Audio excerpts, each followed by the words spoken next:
Change is God, or at least that's what Octavia Butler said through her main character in a parable of the sower. And I know that a lot of people read that and they was feeling like, is that the future? And then they looked outside and was like, that's the future. What are we going to do? We're going to have a little bit of conversation about change. Ask God right after the intro.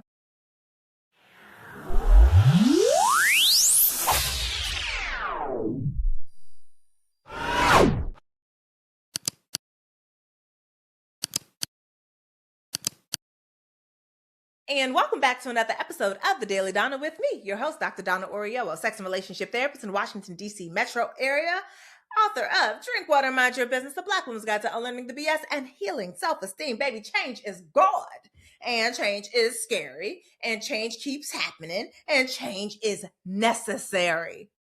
Yes, Lord, it is necessary. And when it comes right down to it, I know that a lot of us often are resistant to change, and I get that. I would say that what is the culprit for that? I would say that some of it is nostalgia.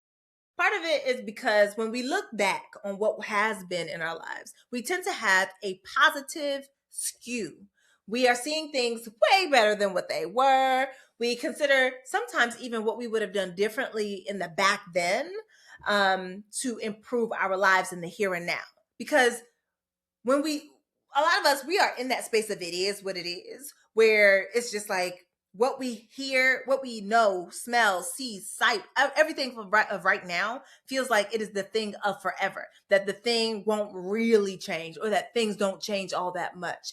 And I would say that the radical change that you're looking for actually probably needs to happen in you before it happens anywhere else, right? There are multiple stages to the change curve. So the stages of change are in 6 parts.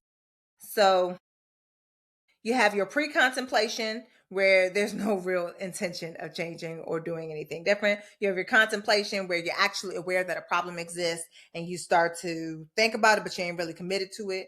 Preparation is when there's a little bit more commitment. You are ready to take some action to deal with that problem. Then you got action, where you're actually doing something, you're about something. You have your maintenance, where you are continuing on in the sustained work of the change. And then you have your relapse, where you go back, and then it feeds into the beginning, where you're pre-contemplating again, where you see a problem, usually that you stopped, and then you start that problem, that process all over again.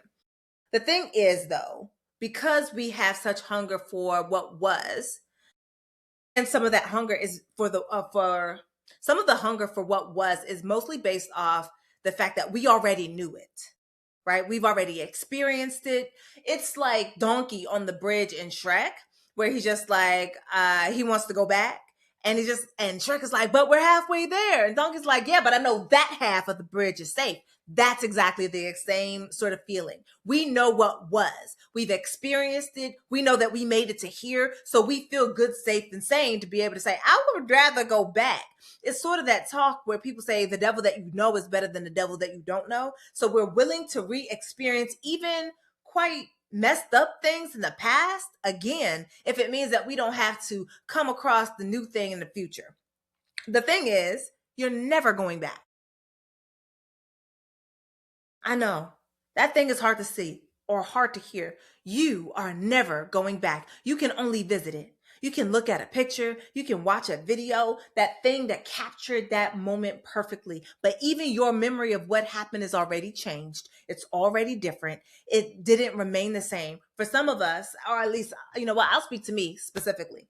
I know that when I remember things, when I find myself in memory of like my wedding, for example, no longer remember it in the first person as the person watching it this way or as the person experiencing it this way.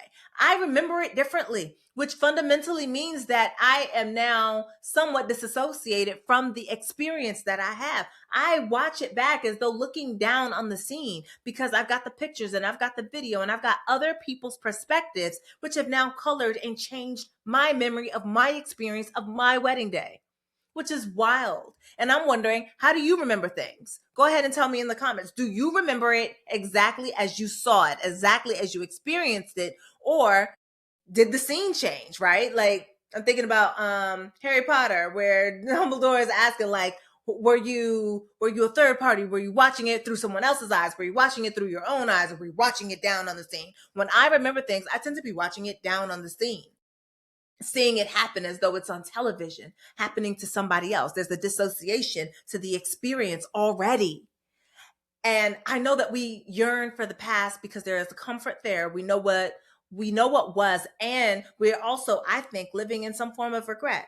We're thinking about what we could have done, what we would have done differently, to see about making small tweaks to our here and now, because we like our here and now, or we know our here and now. That familiarity makes us feel like we like it when that may not be the case. Something being familiar and you enjoying and liking something are not the same thing, but we are often conflating them because the thing that is familiar feels like the thing that feels good. Or at the very least, it becomes like a net neutral. And we like a net neutral, and we would rather have neutral than experience negative, even if it means that we get to experience positive. So, change is scary. How do we embrace the new? Embracing the new is a multi-stepped process, and it is hard. And it is that change curve that we already talked about, right? You have to first recognize that there is a problem, that there is something that you want to see different. But also, I would say that you got to get used to the part where you experience new things. Every day is a new day for you. You have an idea of what to expect based off what yesterday was, but yesterday does not predict tomorrow. Not truly, not really. Not if you are the thing that is wanting the change. Because when you are the thing that wants change, when you are the thing that you do change, tomorrow can look and feel a whole lot more different than whatever yesterday was. And I feel like that's one of those lines that I loved in Sunrise on the Reaping by Suzanne Collins. That book, and maybe I should do like a video just going through the Hunger Games series because I feel like it gave a lot. That little tidbit right there, beautiful, because you don't know what tomorrow is. And as long as you think that what was will be, you are the thing that doesn't change, because you are always looking for yesterday to repeat itself.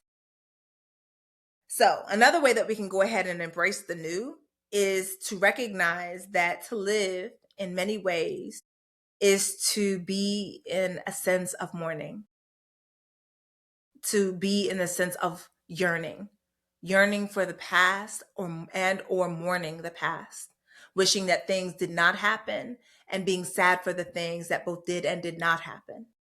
And even feeling that sense of loss that we are now separate from that thing that happened back then, because we are in right now. And it is okay to feel sad about that. There are times where I feel sad that my wedding day is gone. There are days that I feel sad that I'm no longer a full-time student. Even when it was grueling, even when it was tough, even when it's scary, I felt like I knew what to expect, and that I knew that I would learn and I would grow from that experience. And it is okay to miss those things, to look back on those days with your nostalgia, with that good feeling, or even with negative feelings, and say that you miss it, or that you hate it, that you kind of want pieces of it back, or that you would want to have a different experience in your next lifetime. It's okay for you to say that, for you to know that, for you to note that. And it's not going to help you to embrace the future if all you do is live in the past. So the next thing to do is to consider what change is happening that you're excited about. There's always something about something that is happening that we can be excited about, even if it feels small. We want to find that one thing that we can look forward to, or even the thing that we want to change from the thing that is coming that we don't want to see. Right? Like, I didn't want to see this fool be president. I don't like Cheetos as president. I don't know about other people. That's not my business. I know about me, and that's my business. One thing that I like, though, is how I see people banding together and creating stronger community because we're against this. What I like to see is that people are having conversations about responsibility and accountability, specifically civic responsibility and accountability. What I like to see is that we're having real and true conversations about what the role of our government is and who they actually serve. What I don't care for is the harm. What I don't care for is the loss of life. What I don't care for is all the other stuff. But there's always something.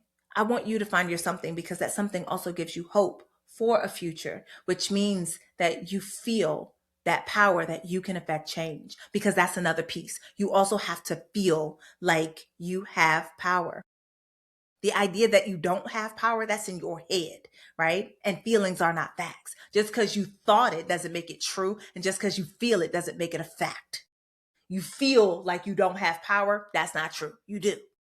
If over anything, you've got power over you.